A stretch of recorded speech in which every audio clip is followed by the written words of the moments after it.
Guru Jojo, thoughts while traveling. So, I'm usually always thinking a lot, all the time, but especially when I'm driving. And sometimes I talk to myself while I'm driving to release these thoughts. But now, I'm just going to turn it into a video.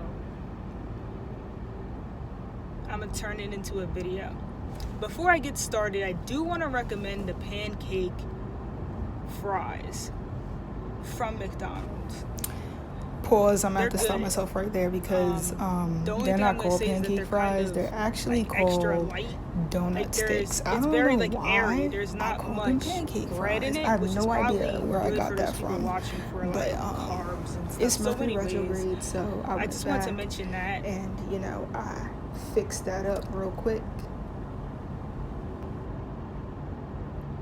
The only thing is they don't have icing. You can only get it with a hot fudge or whatever, which is cool, but it's like, okay, we kind of want icing, But anyways, besides the point, I want to talk about creativity in general. I'm going to talk about transmutation in a more professional setting. I want to talk about straight up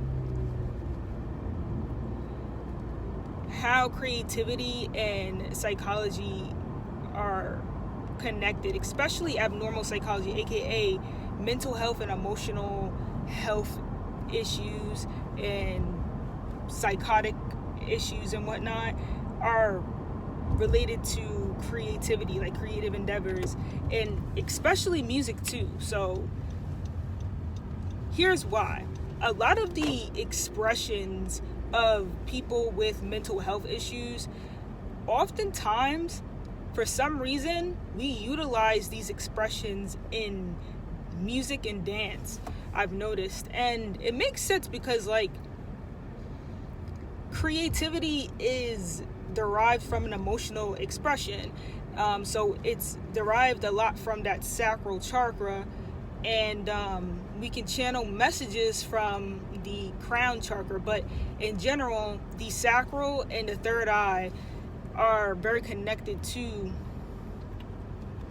our creativity, and this has to do with emotional expression.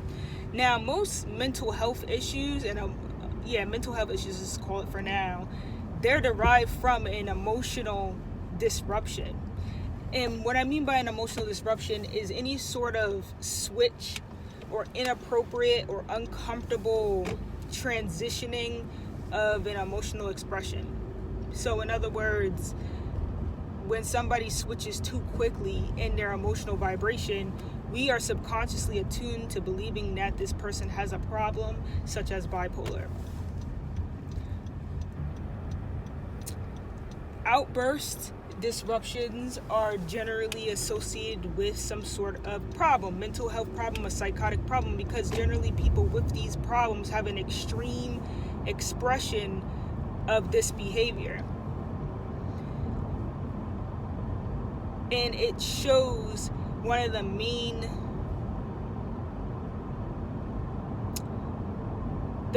points of having like a mental health disorder. Like, for example, there's like a couple different main points that have to do with mental health problems, like that at least defines it as being a mental health problem is what I'm trying to say. So a dysfunction, it has to be disruptive and stuff like that. It's like, I think it's the 4 or the 3 Ds, and I'm gonna look that up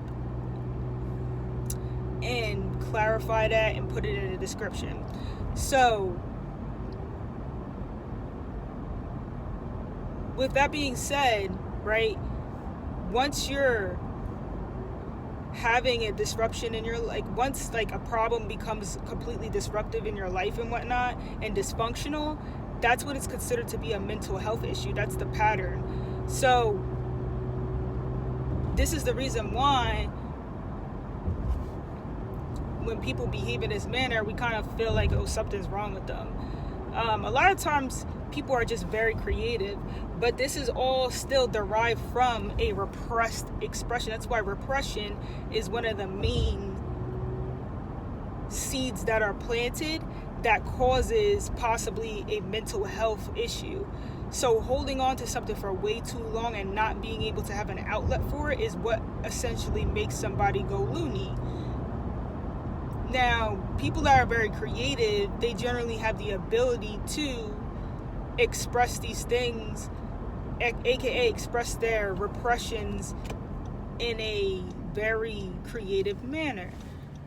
And I've noticed that music talents and dancing talents and whatnot are oftentimes utilizing the expressions of having a mental health disorder in the creativity that they're expressing.